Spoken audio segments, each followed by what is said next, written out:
The public has a long-held fascination with detectives. Detectives see a side of life the average person is never exposed to. In this podcast series, I Catch Killers with Gary Jubilant, I'll be interviewing a whole range of people you come across as a detective, including police, bad guys and victims.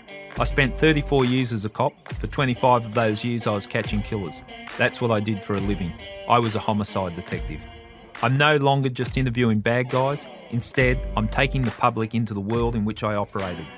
The guests I selected have amazing stories from all sides of the law. The interviews are raw and honest, just like the world they inhabited. No one who steps into the world of crime comes out unchanged. Join me now while I take you into this world. This episode of I Catch Killers contains conversations that some listeners may find confronting or triggering. Discretion is advised. Welcome to another episode of I Catch Killers. A listener warning is required for today's episode. It's going to be heavy with some strong language. It's a story of anger, violence, peace and redemption. I don't know how to describe today's guest. He's a complicated character. Let's put it this way. In the past, if today's guest was working and I was working and we came across each other, there would be a good chance guns would be drawn and one of us may have been shot. Who that might be, thankfully, we'll never know. He was a criminal, a prisoner, an armed robber who robbed banks for a living. He escaped from prison and police custody. He also wrote poetry and plays. He is an author, an award-winning journalist, prison activist, and a hard man who lived by a code few of us could understand. He was brutalised in the prison system where he was considered intractable. He served time in the notorious Grafton prison and was the longest-serving prisoner in Australia's first supermax prison known as Katingal. Katingal was closed down due to the inhumane way prisoners were treated. In preparation for this podcast, I took time to get to know our guest a little bit better. I read his book, Intractable, and met with him on a number of occasions. And I also read the headlines he created when he was a criminal. I was a cop and he was a crook. We're not meant to like each other. I do not condone in any way the crimes our guest has committed, but I have a better understanding of who he is as a man, where he came from, and the person he is today. With that understanding comes some respect. I know the pain he has caused victims of his crime. I'm sure some of those victims are still carrying the trauma, as I'm sure he carries the guilt of the crimes he committed. Everyone makes mistakes, some bigger than others. I respect anyone who can turn their life around. I'm a big believer in redemption. As I get older, and maybe a bit wiser, I understand the importance of seeing things from other people's perspectives. Today's guest has opened my eyes up to a few things. On that note, I'd like to introduce today's guest, Bernie Matthews. Bernie, welcome to I Catch Killers. Thank you, Gary. Thank you. Quite unusual, coming from your background and my background, and here we are sitting down doing a podcast together. Now, who would have thought of that 50 years ago? Wow.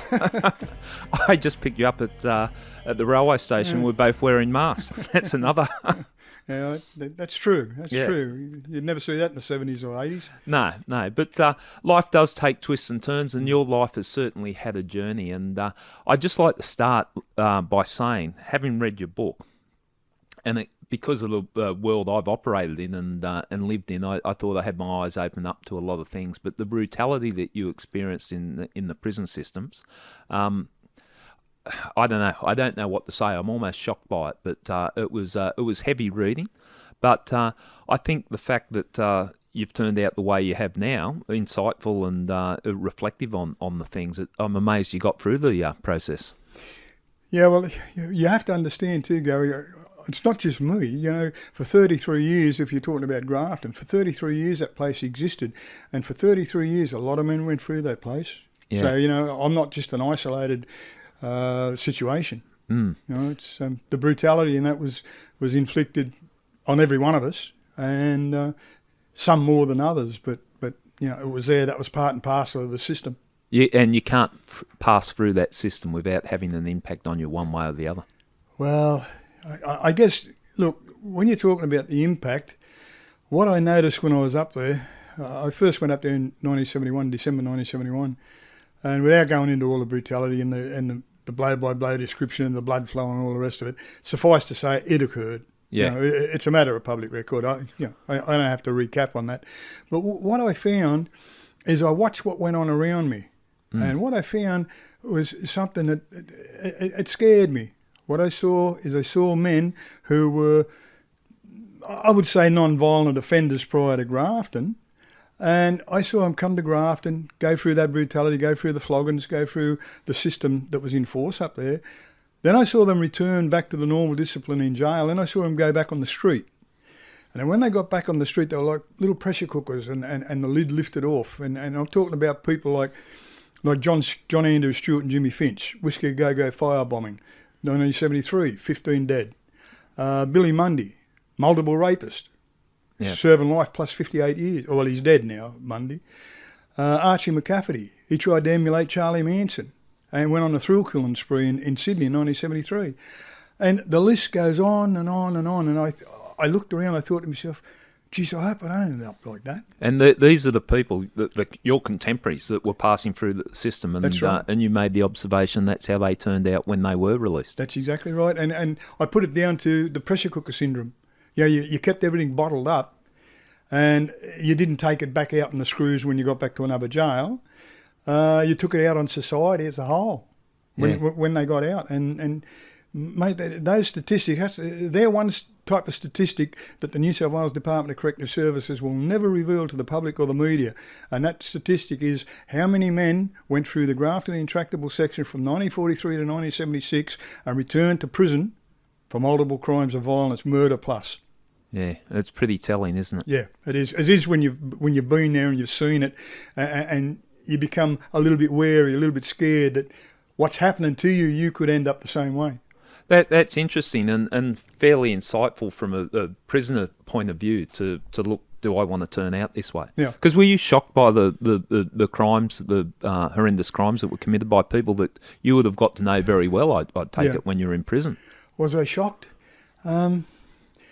Not really. And the reason I say that is because Grafton inculcated that sense of vengeance, that sense of revenge, and that sense of, you're doing something to me that I can't cope with. Well, I will square up. Yeah. I will get back at you.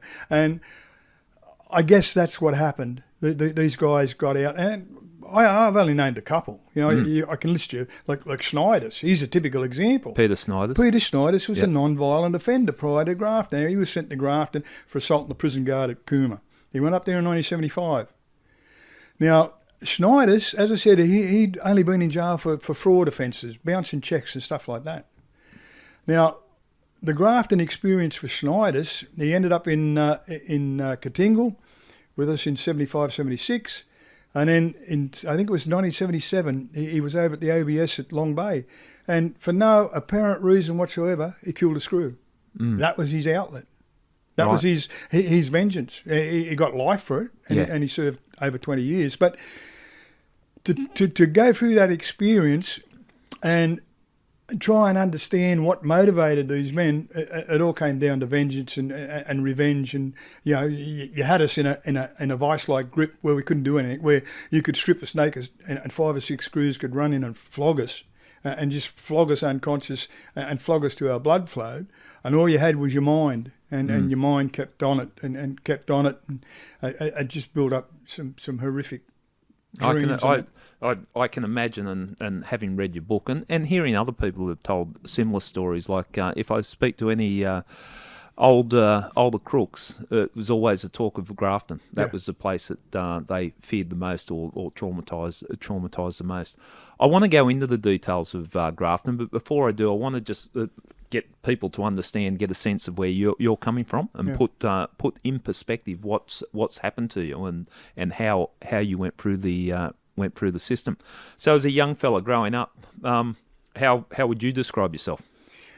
I grew up in a one-parent family. I was raised by my mother. I went off the rails when I was about 15, 16. I ended up in a boys' home for just under 12 months. I got out of the boys' home, and then I guess, for want of a better word, I guess I tried to go straight. Yeah. I joined. If I could just take you back a little bit there, Bernie, and like coming from a one-parent family, and it's certainly not unusual in this day and age. It's probably a little bit less back in your time, but the way that you were brought up, there was something that was in your book where you met a friend, I think a mate called Colin. And you're at, I take it you're about 12. There was first the boxing story, your career as a boxer. Do you want to tell us through that? I think that's pretty funny. That was Wagga Police Boys Club, yeah. Yeah, what happened there? Well, well, I guess my mum really didn't force me, but guided me in to join the Police Boys Clubs to keep me on the straight and narrow. And I got into boxing, and this kid, there was me and him, and I guess we were both on par. Yeah. And it was some special event in Wagga, so they put us in the ring together. Anyway. How old were you at the time? I would have been 10. Yeah. 9 or 10. I was very young. Yeah. Anyway, we slugged it out. You know, kids, we like two helicopters plumbing into each other. Anyway, I think he won the first fight. Then I backed up again the next night. Because this was at the Wagga Fair. Yeah, it was at the fair, yeah. Anyway, I backed up the next night. Well, I won the next fight. Yeah. Well, the third fight, they couldn't separate us. So, they gave it a draw. So I guess that was my introduction to, you never give up. You just keep backing up and backing up and backing up. Yeah, well, a pretty intense time for a 10-year-old. Yeah, it was. And then there was, I'm not sure if it was at Wagga, but from your book that you moved, and a neighbour or a kid that you were playing with had come out of a boys' home, and he taught you how to break into houses, and he was a little bit older? Yeah, that was at Macquarie Fields, yeah. We moved from there to Griffith. I grew up in Griffith, and then when I was about 12, my mother and stepfather moved to Sydney, and we lived out at Campbelltown in Macquarie Fields. And we had a half a house. Like in those days, you had a big house that was split in two, and we lived in the back part. And this bloke and his 4 kids, really, 2 daughters and 2 sons, lived in the front. And one of the sons was, he'd been to a boys' home and that, so he's a bit of a rough diamond. Well, he basically taught me how to break and enter. Anyway, we broke into a garage. Cut a long story short, we got caught and ended up in a shelter, and I guess that was my first taste of being inside the 4 walls. It's almost like a sliding door moment, isn't it? That like at that age, 10, 12, you're very impressionable, and you come into contact with a kid slightly older, and if he's pointing you in a different direction or in a direction to break and enter or steal things, it's very easy to go off the rails at that stage. Well, it is, especially back then. It's like an adventure. Yeah. It's like something new. And you don't really regard it as a crime, as in criminal, because you're a kid. Yeah. But when they arrest you and they put the handcuffs on you and they take you out to Yasma. Well, in those days I got taken to Yasma at Ashfield, Haberfield. And when you're in Yasma, you're behind these 4 walls. That's when it sinks in. Whoa, this is a whole new ball game.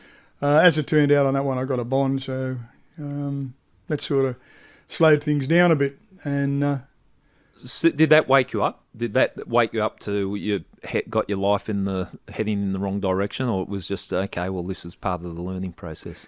It did. It was the initial shock. Then it sort of wore off. Okay. Then I started running in bad. I ended up going to Ingleburn High School. It's funny that you bring this up because. One of my mates at Ingleburn High School was one of the murder investigations you investigated. That was the Faulkner murder. Oh, right. Okay, yeah. Well, me and Terry both went to the same school. Yeah. And as I said, I sort of gravitated towards kids, not so much on the wrong side of the tracks, but kids who, were looking for something, looking to do something, looking to find some outlet. And, of course, criminality was that outlet. Yeah.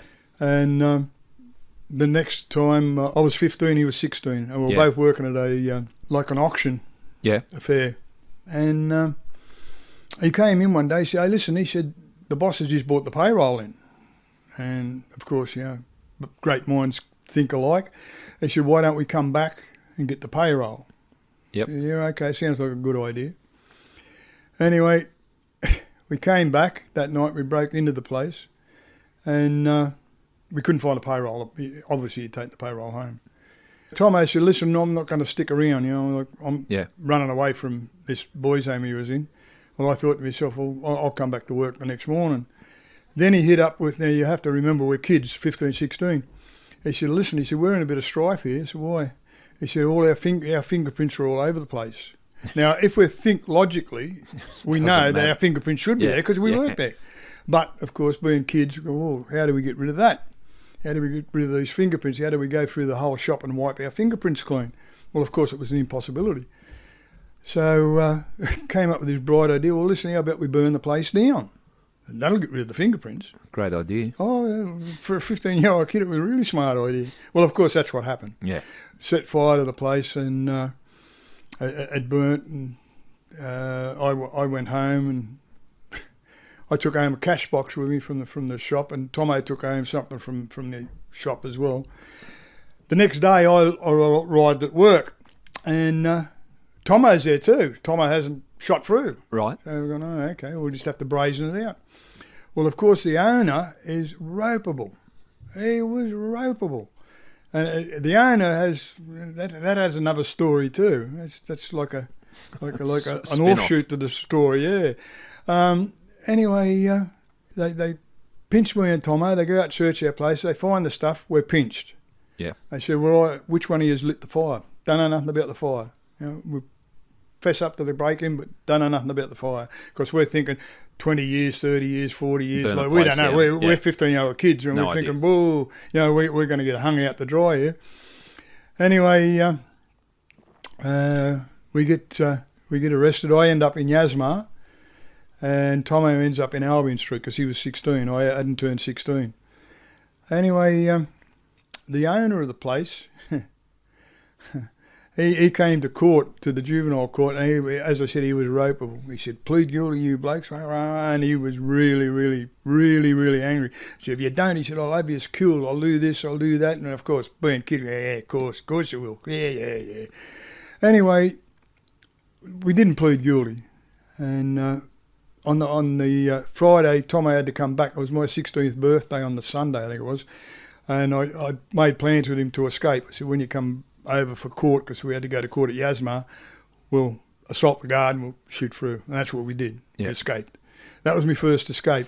That I'm interested there. Like at that age, that's a fairly bold move to escape. Like, first of all, you're not compliant. You've been locked up, and it's I suppose you got one option of just complying with everything they tell you to do, and they break you there. But that rebellion streak in you that you wanted to escape, is that just something inherent in your personality? Yeah, I think it was in my DNA, running away. Yeah, I think so, because as years went on, it seemed to be a predominant feature of my life. You know? Yeah. So how did you manage your first escape? They used to take us, when they took us to court. They took us out of the actual Yasmar and through a little corridor. Not actually a corridor. It's like a little recess from one door to the actual court, but there was a little passageway. Yeah. And of course there was gates there. There was a gate leading to the back and there was a gate leading to the front. Well, of course, we've assaulted the guard. I've gone over the back fence and Tomo's gone over the front fence. Well, he's run down onto Parramatta Road. I've run through the back of Yasmar into a school and I've got away. Well, Tomo got away too, but everyone was chasing him because he ran down the front driveway. Anyway, about, I don't know, I ended up teaming up with a group of guys who went on a car stealing spree and breaking enters and that, and I ended up getting arrested in Gosford. Got recaptured. So the concept of being on the run at that age, 15, 16, you knew you had to keep your head down. Yeah. And so you just hooked up with a group of like-minded people. That's exactly right. And started surviving by committing crimes. That's exactly right. Yeah. Okay. And I got recaptured. I got taken back to Albion Street this time because I'd already turned 16. But for some unknown reason, there was a confusion with me child welfare or criminal record as a juvenile, and they didn't match me with the bloke that had escaped from Yasmar. So I was in Albion Street, but they hadn't realised I was the same bloke that ran away from Yasmar. So I was in there pretty well, without any punishment. So of course, I've decided I'm going to escape again, and I teamed up with a couple of blokes in there. We tried to escape and came undone, and ended up in solitary. That was my first stint in solitary. And then they figured out who I was. And they go, oh, yeah, we've got you. So I went back to court, fronted court on the escape and on the break and enter. But the fire was a big question mark No one knew how the fire started because we wouldn't talk. Tomo wouldn't talk and I wouldn't talk. Now, what had happened with the fire, what I found out many, many, many, many years later, when this bloke had threatened to kill us and all the rest of it, or have us shot or have us harmed because of the fire, what we didn't realise is the insurance company had thought he'd put it up, he'd orchestrated the fire himself. Yeah. So they refused to pay. Well, that's why he was so angry. Ah, I see. Well, then back in this is going fast forward to 1975, 74, somewhere around there, I was watching TV and there was a Royal Commission, the Moffat Royal Commission into Organised Crime in clubs. And one of the blokes that was named was his brother. And when I put two and two together, I was lucky. So, It wasn't perhaps an idle threat. No, it was no idle threat. You were too stupid to realise that's exactly it. You hit right on the head. Had the consequences. Yeah. So that's your early years. You also, at one point in time, your life seemed to be heading in a direction in that you started with the army. Yeah, doing, what happened there is I went to Mount Penang over that. I did 12 months, just under 12 months. And Mount Penang had a bit of a reputation too. That and Tamworth Boys Home for young fellas. I think Tamworth was worse than Mount Penang. Well, it was worse than Grafton from all intents and purposes. But so it was fairly harsh for you in Mount Penang at that stage? Yes, it was, but it's like anything. You get used to the environment around you. I know that sounds strange, but the human animal can adapt to any environment. I don't know why, but they can. And up there, it was all regimentation. It was like a military style situation where you had 4 companies or 5 companies. You had one which was privileged cottage. You had 2 company, 3 company, 4 company, 5 company, and roughly 100 boys to a company. And that company was marched everywhere. It was all regimentation, and it was based on originally it was based on the naval history, because they had the quarter deck and all the rest of it, and they had all these naval terms, and you got used to it. You didn't like it, but you got used to it. The cardinals at Mount Penang and Darrick at Windsor was runaways, or dingoes as they call them. A dingo was a runaway. You just did the bolt and that was it. If they caught him, they brought him back. And they used to have priv cottage boys or store boys used to run out and chase him. Now, what that inculcated in the crim was pitting one juvenile offender against another. To capture him and bring him back. Then when they were brought back, as further punishment, they were sent to the Tamworth Institution for Boys.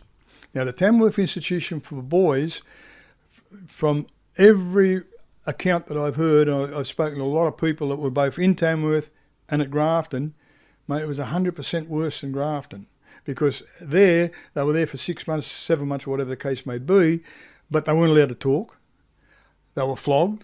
They were bashed. The regimentation was to the extreme. And here you're talking about kids 14, 15, 16 years old. Yeah. And when I hit Grafton, I saw a lot of those kids that went through Tamworth also hit Grafton as an adult prisoner and then blow up on the street when they were released from prison. Okay, so that cycle it just continues through from the boys' home. It was a continuous cycle, yeah. So you've done Mount Penang. Yeah, I got out. And then the military grabbed your interest. Yeah, well, in those days, they call it the CMF. They call it the Army Reserve today, but it's the same thing. Anyway, I signed up with 4 Battalion, and I got to like it. Now, in those days, in the 60s, 66, 67, 68, the Vietnam War was the predominant thing in the media. And, of course, there was the yellow peril, there was the domino principle. If you let North Vietnam take over South Vietnam, it's only a hop, step, and a jump, and they'll take over Australia. And a lot of people believe that. The media pumped it, the politicians pumped it. And, of course, being a young kid, I thought, I'll do my little bit. So I joined the Army, and I joined the Reserve, I should say, and I was in that for about 3 years. I got the rank of corporal, and then I came up with the bright idea, well, if I transfer from the regular Army, to the regular army, from the Reserve, then I can go to Vietnam, I retain my hooks, retain my stripes. But that was a no-go. to go into the regs, I had to resign or get a discharge from the reserve and then re-enlist. Yep. I thought, I'm not going to go through all that bullshit. So I stole 2 Owen submachine guns. I broke into armed robberies. Great decision. That was a big hindsight. fork in my life, yeah. Yeah, that's one of those sliding door moments, Yeah. isn't it? Yeah, it is. You just think it could have been completely different. Yeah, could have been. But okay, so what did you steal? 2 Owen submachine guns. Okay, and what was the intent of stealing those? Well, I don't really. I guess it was armed robbery at the bottom of the list. You know, that But was they're that was the pretty main motive. formidable weapons. Well, you know, when you've got no weapons, Yeah. they're better than nothing. You know, Okay. that's the way I looked at it anyway. So And I knew when- how to handle them. That was another thing too. So you know, Yeah. I was pretty competent in that area. So when you stole them, did you still stay in the army, or was No. that you just No. walked away They from just it? walked away. And what did you do with them?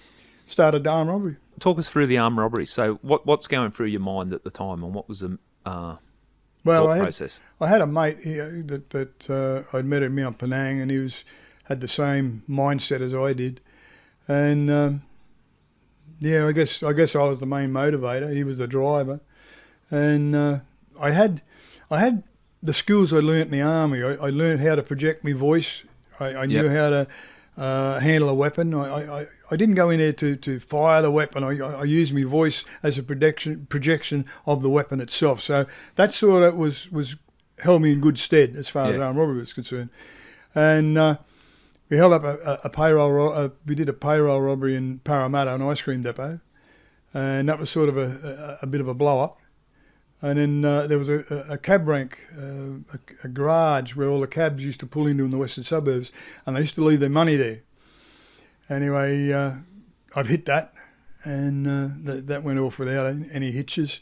So that's balaclava. Yeah, balaclava, stolen gloves, car. yeah, the whole bit. And come crashing in. Yeah, Whoever's there, guns pointed at them. Freeze, don't move. Where's your money? get on the floor. Yeah. And it just became a natural extension of my life from there on in. It became natural, but that first time, like I would imagine the adrenaline is pumping through. Yeah, you've got your nerves are on edge because you don't know what to expect on the first one. Yeah. But after the first one, everything just flows naturally. Yeah. It's as simple as that. Did you have at that point in time, and I know you can look back at things now, and we all get smarter as we get older, or some of us do. I think I have. I think we both do. I'm trying to. But did you consider the consequences of the people that you're pointing the weapon at? Like the ramifications for them? Did that come into play? Or It's funny that you asked that question. I was asked that question by a reporter. Oh, this is in the 80s. Yeah. After a young woman got shot in Victoria. She got shot in the face. I forget her name. But anyway, they were doing a story on her, and they wanted to interview me about armed robberies. And they said, look, exactly what you asked. Did you feel about the ramifications of what you were doing? Yeah. And the simple answer is no. If you're going to go to rob a bank or rob anything, yeah, the consequences don't come into play. Right. Otherwise, you wouldn't go there in the first place. True. You know, it's as simple as that. Yeah. And I know that's a pretty simple way of looking at it, but that's the way. Well, it's you're telling it how it is, I Yeah. suppose. It's not a cop out. So how many stick ups did you do? I've been convicted of seven armed robberies in 2 states. Right. Okay. And this lot with the guns that you stole from the army and the stick ups, how long before you got locked up for those? Oh, about 6 months later. Right. In October, 13th of October, 1969, I was arrested by 2 jacks or 2 detectives. Yeah. Jacks. I always fall into jail slang, so you just have to bear with me there. I was arrested by 2 jacks from Fairfield. They recovered one of the Owen submachine guns, and I was charged with. Talk us at the arrest. How did that go down? Well, that's what happened. Is I got arrested on an assault charge a couple of weeks before, a month before, or so forth, and a bloke had a hold of my car. He was looking after my car. Well, he'd found the gun under the. I had a little compartment under the front seat of the car. Well, he'd found the gun. And he started bridging up and big noting, about the gun. Well, I didn't know anything about that. Well, of course, that got to the ears of the police. They got the registration number of the car, and the rest was history. Right. So, basically, it was just, I guess, a comedy of errors. Yeah. Anyway, I was arrested. I got sent to jail. I got sent to Parramatta. What was the sentence? I didn't get sent. Oh, right. This is just the arrest. This is arrest. okay. On remand. Yeah, and I didn't really like the idea of being behind 4 brick walls. I didn't like the idea of being in Yasma. I certainly didn't like the idea of being in Parramatta Jail. So how old were you when you... 20. 20. Yeah, okay. I was only young. Yep. I guess young and stupid or young and immature, you call it what you want, Yeah. But I was young and I don't use my age as an excuse, but I'm... You're pretty ignorant at that stage, Oh, aren't you? yeah. So ignorant... As far as crime was concerned, yeah. It was all trial and error. Yeah. Anyway, I didn't like Parramatta, so I decided, well, if I can get out of here, I'm going to get out of here. Simple as that. But, you've got 20-foot high walls, you've got gun towers on each wall, and, it's a pretty daunting sort of feeling. And when you're in prison with those gun towers, and I remember Parramatta prison well, and you see those gun towers and that, and if you escape, they're entitled to shoot you. Oh, of course. Yeah, and they're going to try and shoot you with everything they got. So, What happened then is I was walking up down the yard with a couple of blokes, but this Billy Sutton was his name, and he came from one of the psych centres. He'd been to a psych centre, and he was walking up down the yard, and he's extolling the values of being incarcerated in a psych centre, and I'm listening. And he's talking of gardens and no bars on the windows, and it's all open field, and I'm thinking, this sounds all right. Like if I can get there, I'll just run away, just walk away. Anyway, he's another great burning point. Yeah, it was a good one, this one. Anyway, I'm thinking, okay, well, that sounds good. Anyway, I'm thinking. Anyway, I start sounding him out. I said, listen, how'd you get to the psych centre? He said, you just make out you're suicidal. I said, yeah, okay, fair enough. I mulled over that for a day or two. I said, hey, Bill, how did you put this, suicidal caper into play? He said, it's quite simple. He said, you just make out you're suicidal, swallow razor blades or whatever. And I sort of balked at that. Anyway, I try it. I swallow all these taped up razor blades, make out that I'm trying to knock myself. Okay, I'm coming to terms with it. So you've got these razor blades, so you I've swallow swallowed them. Yep. And the male nurses come up, he's tried to commit suicide. They call the ambulance. Anyway, they put me in the back of the ambulance and I'm handcuffed, and there's a screw in the back of the ambulance with me, and I think, I'm on my way home. So I'm thinking that they're going to drive into the psych centre next door to Parramatta Jail. Anyway, ambulance goes. It keeps going and going. I'm thinking, that's strange. They haven't gone to the psych centre next door. They must be going over to Cullen Park. So the ambulance drives on and drives on. It drives on for ages. The next minute is bang, clang, bang, bang. What the hell's that? Anyway, they open up the ambulance and I'm at the ABS in Long Bay. Screws drag me out, flog the hell out of me. Get in there, you bastard. Put me in a cell. And that was me welcome to Long Bay. I thought, this suicide cape, that's definitely no go. Okay, so that plan didn't work. No, that plan went right up in smoke. And I take it the blades passed. Oh, no yeah, operation. thank Christ. Thank Christ for that. Okay, where to from there? Well, from there, I was in the ABS for about a month and a half, 2 months. And the irony of it all was this. A bloke came from Parramatta Jail, and he ended up in the ABS, and he saw me. He said, Bernie, he said, we thought you'd got to a psych centre. I said, yeah, psych centre, this is as far as I got. He said, did you hear what happened to Billy? I said, no, what happened to Billy? He said, well, when you went, he said, they all thought you'd clicked. You'd gone to a psych centre and you'd gone away. You got away. He said, well, Billy, he said, he's got a cellmate. He said to his cellmate, listen, I'm going to pretend I'm going to commit suicide.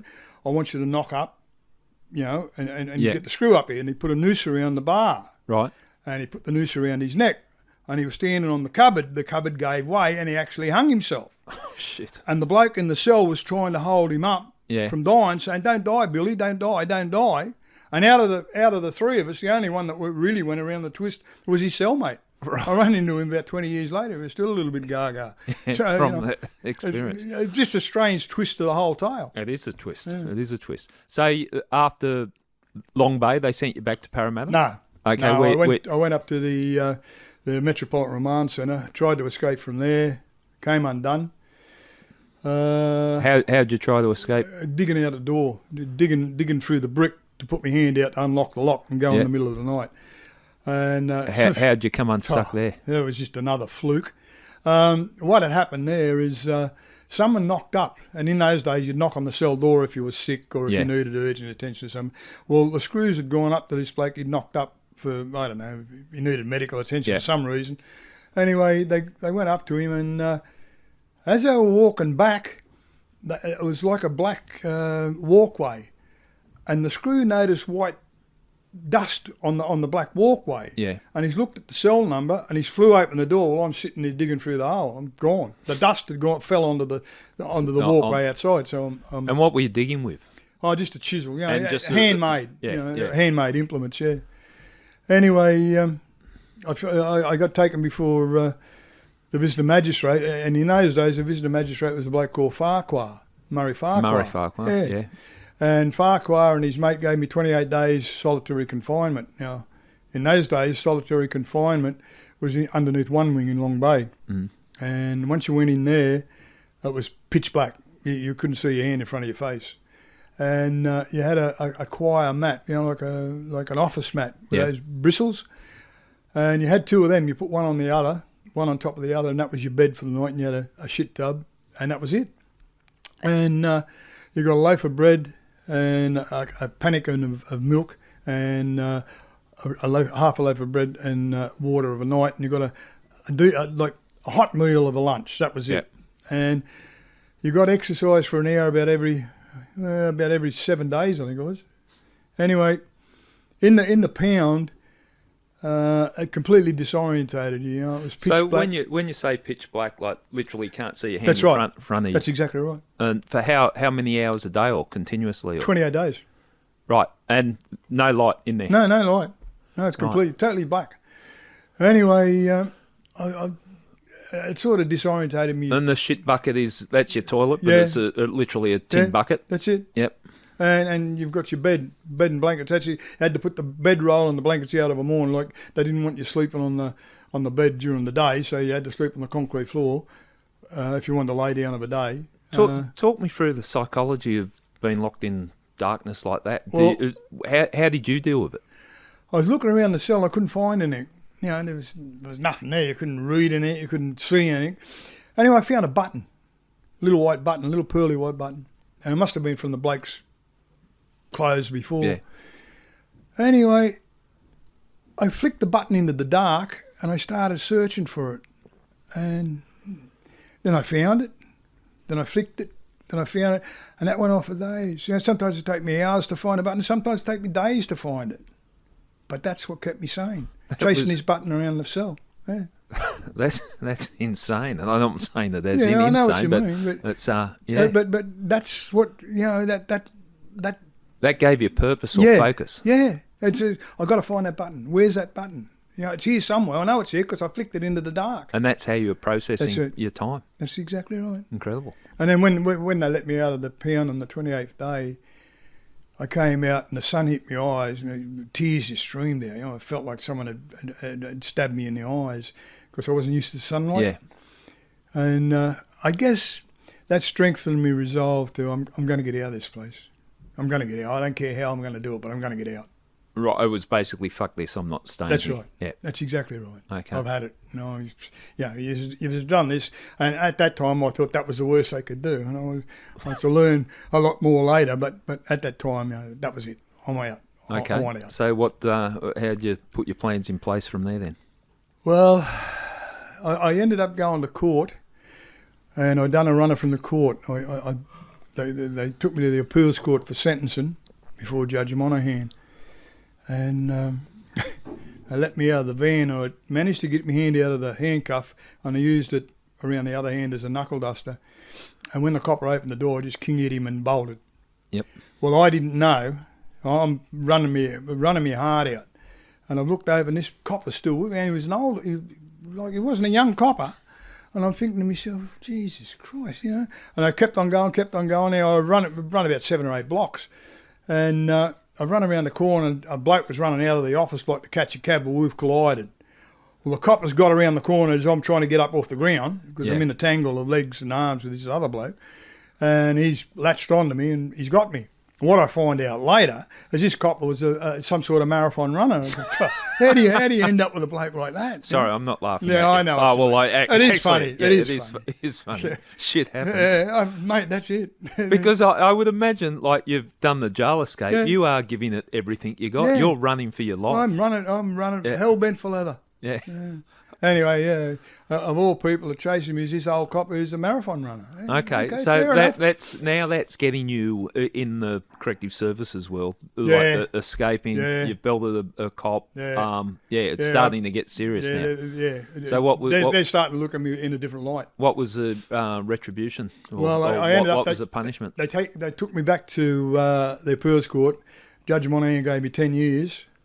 And then I had For the stick-ups? Yeah, Yep. and then I had the front, I think it was Judge McIntosh, and he gave me 6 months cumulative to the 10 years for the escape. Right. So I had 10.5 years. Then there was a stuff up with the transfer. I don't know how that came about, but they transferred me to the Central Industrial Prison. Now, the Central Industrial Prison at Long Bay was where you got processed. Yep. You got processed as to what jail you went to, whether it be Goulburn, Bathurst or Maitland or whatever. So I went down there for process, and I had a job in the print shop. I was working in the print shop, and I was looking around, and a bloke put me on to a situation in the Central Industrial Prison where two blokes used to come around and collect the bread scraps and the vegetable scraps and wheel them out on a trolley to the pigs farm out at the bay. At the bay in those days, they had a farm at the far end of the bay, and they used to take the slops down there for the pigs. And the game plan was, if you can get into one of them bags, you got to risk it, because when it goes through the gate, they spike it. Now, the spikes are about 8 foot, they're just pure metal. So talk me through this. So you're in a they put the scraps in a bag. Yeah, in a bag. And when you say they spike it, not Yeah, well, spikes in there, they've physically got long spikes. Yeah, now Yep. what happens is they put the bags on a trolley. Yeah. The two trustee crims Yep. wheel the trolley out and pick up all the scraps, pick up all the bags, and wheel it to the front gate. And this is a Hessian type Yeah, bag. Hessian type Yeah, bags. yeah. Then they wheel it through the gate, they shut the gate, then they stab all the bags. Right. That was the game plan. And I thought, that's a bit dangerous, you, And what are they stabbing it with? Like a that's long a big spike. metal Yeah, spike. like it's like a spear. Yeah. Anyway, that sort of threw me off a bit, and I thought, you've either got to jump out between gates and grab a gun, then you've got no time factor, you've got to get out of there in a hurry, or give it a miss. Then I stumbled onto something. The two guys that used to wheel it through, there was a screw. He was a little gay screw. And whenever he was on the gate, he used to chat up the two guys wheeling the barrow through. So I started watching it. And every time he was rostered on the gate, same thing had happened. They'd wheel through. Instead of spiking it, he'd chat them up. He'd be talking to them about whatever he's talking to them about. Yeah. And I'm thinking, well, that's the game plan. I've got to get in the bag when he's rostered on. So I had to hassle around and try and find out when this screw was rostered on and when he wasn't rostered on. Anyway, I pinned it down to one Saturday. And this is the type of stuff you can square away when you're in prison. You can work out that. Yeah, because you got all the time in the world, Gary. Yeah. Like in there, you've got 24 hours a day, 7 days a week, 356 days a year, just to sit and think and plot and plan. Mm-hmm. There's nothing else, And of course, I refined that one. And I needed civilian clothes. I got the civilian clothes on the Thursday. On the Friday, I got all prepped up. On the Saturday, So this is your escape kit, your civilian clothes. Yeah, I needed the civilian clothes. Yep. But I had to have the civilian clothes underneath the prison uniform, because you can't walk around the Central Industrial Prison with civilian clothes. You're pinched. Anyway, I had the civilian clothes. And come the Saturday morning, every Saturday they used to have a movies. You were allowed to go to the movies, and they used to have the movies in the chapel. So you'd line up for the movies, and they'd tick you off. Yeah, going to the movies. Right? So I got my name ticked off, but I had the civilian clothes underneath my prison garb. Then I managed to get out of the line and get back into where the bags were. Then I got myself in the bag, and then That was the first part of it. Then I got loaded on the trolley, and then the trolley was on its way through. I guess what else is in the bag when you're in the bag? Well, I was in an empty bag, but there was all garbage around me, all packed around me, pig slops and garbage like that. Yeah. And I knew the screw was on. I'd seen him that morning. He was on. So I've gone, well, this is it. It's come hell or high water. It's go for broke. Now, let's hope it continues to do what he's done for the last 2 or 3 months. If he doesn't, if I feel one of them spikes coming anywhere near me, I've got to jump out of the bag and try it rough and ready. So I'm tensed up, I'm sweating, and my guts has just gone into one big knot. Mm. Well, then I hear the gate open, I hear the trolley getting pushed through, and I'm waiting. And I guess it was the longest period in my life. I'm waiting to see if that spike is going to come anywhere near me. And he starts chatting up the two blokes, and I've gone, oh, thank Christ for that. Well, he was talking to them for 3-5 minutes or whatever the case may be. Then the outer gate opens and they wheel me out. I'm free. I'm out. I'm home and hose. So they dump the bags down near the pig slops. They go back. I get out of the bag, rip off my prison guard, all the prison uniform, got the civvies on underneath. I go up behind the screws mess, go over the outer wall. That was another thing. I go over the outer wall. They got a tin wall that goes around the bay. Well, in those days, I don't know about now, but they had a tin wall that went around it. Well, on this side, it was about 5 foot. On the other side, it was about 15 foot. So, I'm lucky it didn't break my neck. I jumped over it and went boom, straight down. But that was just one of the situations. Anyway, I go across the road, no alarms raised, no one in the guard tower seeing me. I catch a bus into the city, ring a mate, comes in, picks me up, and we go out to Villawood. So I'm home. I'm out and about. Yeah. And the next thing that happened was on the Sunday morning. On the Sunday morning, he's gone down to get the paper. Oh, well, before the Sunday, what happened is it gets reported at around the lunchtime. Mm. Prisoners escaped from Long Bay, but they don't think he's escaped. They think he's in the bay. They think he's still in the jail. So they locked the jail down. They did strip search the whole jail. So by about 5:30, they've realised, no, he's not here. He's got out. Somehow he's got out. They still didn't know how I got out. Yeah. Anyway, 6 o'clock or 7 o'clock news comes out. Matthews has escaped from the bay. It's always a big story. Escapee from the prison. Especially from the Central Industrial Prison. Yeah. Because at that time, what they call it, the State Penitentiary, Long Bay. So, it was all old style prison sort of stuff. Anyway, I'm pretty confident. I'm out and about. I just got to lay low for a while, get my hands in the gun and then cut back into what I know best. And the next morning, the people that were looking after me, they went up to the shop to get the paper. Well, he came back as white as that sheet of paper. He said, Byrne, they know you're here. I said, what are you talking about? He said, they know you're here. I said, yeah, well, how do you? No, that's impossible. He said, at Villawood, there was a big park. Yeah. And they'd set up a caravan like a control centre in the park, and all these police units were going from using that as a central base. Command post. Yeah, and they were patrolling the whole Villawood area. Yeah. He said, mate, the whole place is crawling with coppers. And I'm thinking, well, how could that be? Anyway, I look at the front page of the newspaper, and the front page, Crazy Rapist Escapes Bay. I go, what the hell? And it's my mugshots on it. Yeah. Well, then I've realised what's happened. And I found out later what did happen. A young woman, I don't know, mid-20s, late 20s, she got kidnapped from the Cross. And this bloke kidnapped her and he'd raped her, a number of times, and he dumped her in the western suburbs. Now, I've never been arrested, convicted or charged with any sexual offence. My crimes have always been armed robbery or crimes of violence. And I took it's hard to say I took offence, but I was really, really pissed off at getting nominated for something I didn't do. Yeah. And not only for me, but for my family. Because my family would have been thinking, what the hell's going on? Yeah. What's jail done to him, And I couldn't tell them, hey, listen, it wasn't me, But that's a crazed sex offender or rapist escaped prison. And what year was that? 1970, November 1970. Yeah.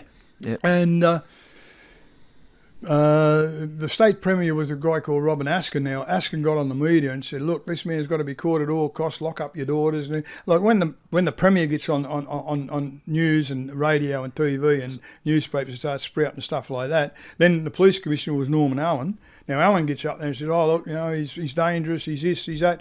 And they all focused on the on the sexual offence Yeah. that I hadn't committed. Well, you're the state's most wanted and hated person at the time. Yeah, That's the that made it consequence. worse. Yeah, because yeah. that made every John citizen think, oh, lock up my daughter. Yeah. This means a maniac. Well, which I wasn't, but Yeah. I guess to all intents and purposes I was dangerous as far as being an escapee.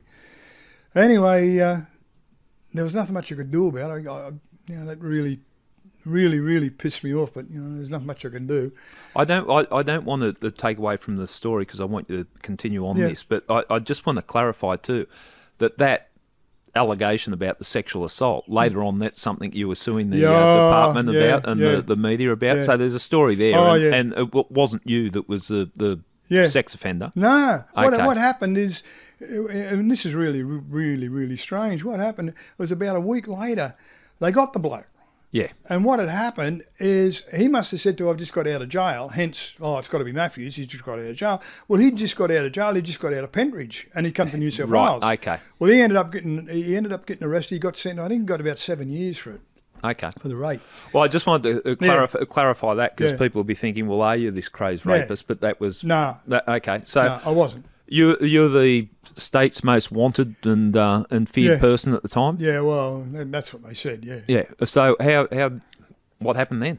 Well, then the first, I guess I got moved from Villawood because they were very, very scared or apprehensive to have me in that area. This is a safe house you're in? Yeah. So I moved to Glebe, I was in Glebe.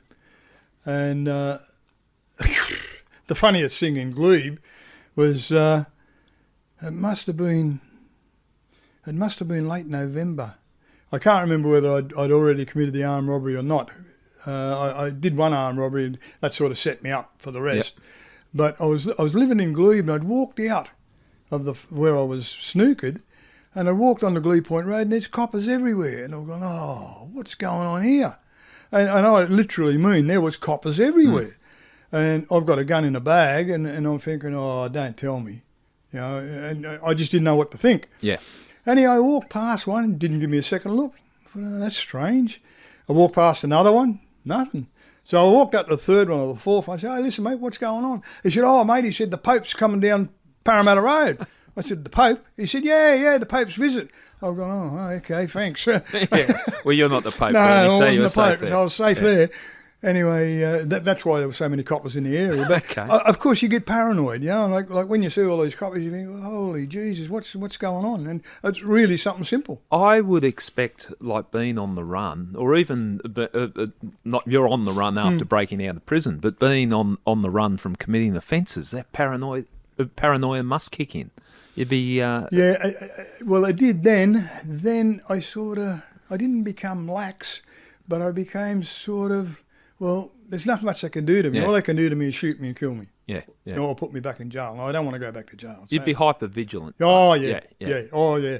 That's an appropriate phrase. Hyper vigilance. Yeah. Oh yeah. But then I got in touch with a friend of mine, and without going into too many details, he was a really, really good driver. And I said, listen, mate, I need a driver. He said, yeah, all right. So he drove the car for me and I hit the bank at Yagoona on the Hume Highway, and I took the gun, I took the pistol. And a lot of people say, oh, tellers didn't have pistols. Believe me, they had pistols because I took the pistol from the bank and I was charged with it. And I got away with that. And in those days, I think the total, the take was about $5,000, $6,000. Well, by today's standards, that'd be anything up to $100,000. Yeah. So it was a pretty big earn. And I got back in the car. I said, righto, drive. Well, we drove out and I was laying on the back seat, and we could hear the police sirens going in the opposite direction. We was going along the Hume Highway towards Glebe, and the police were coming from Bankstown to Yagoona. And prior to that, of course, I'd had a street directory, and what I did is I mapped out the nearest police stations and what direction they would most likely come. Yeah. So got away with that one, and then the next one was the Roselle Bank, ANZ Bank, and that's when I became overconfident. Got away with that, and we're driving back to Glebe, and I said, listen, pull up the Commonwealth Bank of Glebe. He said, why? I said, I'm going to hit that in the way home. Well, he sort of got a little bit leery then. He said, Burn. He said, don't push the issue. He said, you've got away, like don't push the issue. And I sort of backed off a bit then, but I was getting overconfident. Yeah. 2 in one day, 3 in one day, Anyway, the next thing that happened is I teamed up with a team to do a payroll at Villawood. And just in that, like teaming up with a team, and you got your bloke that's a driver, and I'm not asking you to mention names, but no, I wouldn't do that. That's what I've seen it from my career, but a lot of people would see that just on the movies. Like you get your team together, and that's how it's done when you're going to rob a payroll. Yeah. You plan it. Yep. You get a team, suitably skilled people. Yep. A driver, backup man, and 2 to run in. Yeah. And that's what happened. And but shots were fired. Shots were fired into a switchboard, but nevertheless, shots were fired. A security guard was assaulted. The payroll was taken. In those days, so that is taking it into the next level too. Yeah. Once you're doing a stick up, you go in there with a gun, whether it's loaded or not. But once a shot's fired and someone's injured, well, no one was injured, but that's more good fortune than luck. Yeah. But that's when from a police point of view in society, they're going to come after you, and you'd understand that. So it's taken it again to the next level. Yeah. But see, what I guess people don't understand is you don't look at that.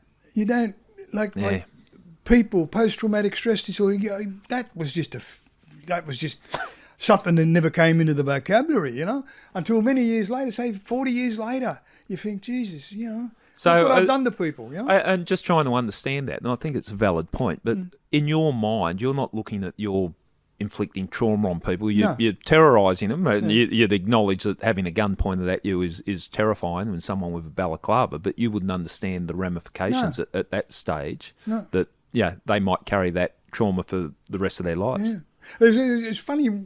I guess it's another ex-copper that summed it up quite admirably, really. He was interviewed, and he was interviewed about me, and the journo said to him, "Look, Matthews, blah, blah, blah." He said, "Yeah." He said, "I know him." And he said, "How would you describe him?" He said, "Well, in his day," he said, "he was one of the most violent criminals I would have ever come across." He said, "Now, Bernie will tell you he's not violent. And he will tell you he's not violent because he never shot anybody. Like, he ran in to banks with submachine guns. He had tellers lying on the floor. He had women tellers pissing themselves and male tellers terrified. But because he hadn't shot or hurt anyone, he'll claim he's non-violent." He said, "Well, let me tell you something. He was one of the most violent criminals I've ever come across." He said, "But I like him." Yeah. And, I thought to myself, when I read that, I thought, Jesus, that is me. And you look back now and you do understand that. Of course you do. Because you haven't knocked someone to the ground or put a bullet in them, it's still violent. Of course. Yeah. But at the time you don't. You don't see that. Okay. Especially later on when the real violence came into play in the prison system, like you never equate that violence with the violence that you inflicted through your voice and through. You're seeing that more as a threat of violence. Yeah. Rather than the violence that was inflicted to you in prison. Okay, sorry, so we'll stay on track with the stick-up that you're doing there. Shots fired, a guard assaulted. Yeah. What happened from there? Well, then from there we go back, we split up, and I guess it was a strange feeling it's not so much a strange feeling, it's a euphoric feeling to rip open all these pay envelopes and spill cash onto the floor, and you've got this mountain of cash that you're dividing up 4 ways. And we divided, it was a big urn, and we divided it up. And I guess the other 3 guys were a little bit apprehensive. I think they thought I'd gone a little bit over the edge and I was just getting a little bit too willing, and they were quite happy to make an urn and call it a day. But they didn't want to tell me in case I arced up. Yep. So they went their own way and I was left posted. Well, that's fair enough. And I went out to a friend's place, but I didn't know the car that I was driving. You all got, and they're like taking a step back from you, I can see them looking at you. You're a bloke that's got nothing to lose. That's right, nothing to lose. You're on the run from prison. You've said you don't want to go back to prison. You're That's running right. around with loaded guns, and your end might have very well been a volley of shots and That's right. dead. And they didn't want to be involved in that. Yeah. Yeah, but I didn't see that at the time. Okay. You know? And they didn't want to tell me. Hey, listen, Bern, like we're happy with this. We'll call it a day. We'll call it a day. Anyway, they went their own way, and I was supposed to meet up with a couple of them later, and they didn't show up. Well, then I figured, okay, it's the end of the road, so I'll go and team up again. Anyway, I went over to an old friend's place out the back of Bonnyrigg. And what I didn't know was the car that I was driving, which it wasn't a hot car, they had the number plate. A bloke had given the number plate up, but I didn't know that. Yep. Anyway, he told me, he said, listen, Bernie, he said, your car's hot. I said, well, I'm going down to Melbourne. I'm going down to Victoria. He said, mate, he said, you've got to get rid of the car. He said, it's hot. I said, well, look, what I'll do, I said, I'll drive into Liverpool, I'll dump it, and I'll get another car, and I'll head down the UMI to Victoria. So him and his wife came with me, and I said, look, if anything happens tonight, you're going to have to tell the coppers that I forced you into the car. If anything at all, if I get shot, if anything happens, if I get arrested, you have to tell the coppers that. And he didn't want to do it. I said, mate, you're going to have to, otherwise you're going to get pinched for harbouring the escapee. Yeah. Anyway, he said, Bernie, I don't want to. I said, mate, you've got no alternative. I said, that's the way it's got to be, because otherwise, it's better. If I'm going to get shot or arrested, it's better only one come to jail, not three. Anyway, getting on with the story, coppers, the local coppers from Cabramatta spotted the car, notified the car, chased me down Orange Grove Road, smashed through a roadblock, got chased along the Hume Highway, guns straight out of the Wild West. Yeah. Straight out of the Wild West. They shot the tyres out of the car crashed, and They've got me. Yeah. And I still remember this. There's two funny things that happened. First, the dudes have lobbed from Fairfield, but a uniformed cop has grabbed me, and I don't know whether he got excited, whether he got exuberant, I don't know what happened, but he's just fired his gun. He nearly took my arm off, but he's missed me, but he's shot a great hole in the suit, but... and the Jacks run up to him and said, listen, you fool, put your gun away. We've got him. Handcuffed him. Well, the Jacks have got me, and they never even bothered patting me down. He's gone straight to me back, kicked and took my wallet and bolted. So, what do you say?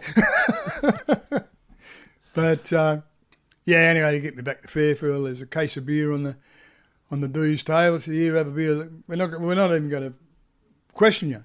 We got you. We got you with the gun from the ANZ Bank. That ties you into the Roselle Bank. You're tied into the Villawood payroll robbery. We got you. And you're an escapee. We got you. We don't need you. Yeah. And he was the one who dropped it into me head. He said, Bern, he said, we knew you didn't rape that girl. We knew that. Yeah. He said, but, it served our purpose for the public to think that you were a rapist. Yeah. Because then everybody was ringing up saying, oh, look, we saw him here, we saw him there, and we were getting leads on you. They didn't all turn out the way we wanted them, but it served our purpose. He said, but we knew you didn't do it. And he said, if I was you, he said, when you get your sentence and all the rest of it, I'd seriously sit down and think about suing for defamation. Right. And he planted the word defamation in my head. Now, I never really thought about it until, that was in 1970, I never thought about it until about 6 years later. Yeah. 5 or 6 years later. But it was mulling around the back of my head somewhere, and then... I went back to jail, went back to Parramatta, and then a series of another attempted escapes to try and get back on the street. But they got desperate and desperate and desperate and desperate. Your escape attempts? Yeah. Yeah. The first one was, again, it's another comical escapade. They, back in 1970, 1971, there was a big thing about apartheid in South Africa, and the Springboks, they were all bluing about the Springboks. Yeah, the protests. Yeah, coming out here to play the Australian team. Anyway, that had no significance to me. I was just interested in getting out. So what I did is they had a van, the old the old police vans, not like today. These ones had a cradle over the top with a bit of canvas on it. F100s. Yeah, the old F100s, yeah. Tray, yeah. And they used to go to Parramatta Jail, pick me up from Parramatta Jail in the same van and take me to Fairfield Court. Now, it was about a 15, 20-minute trip.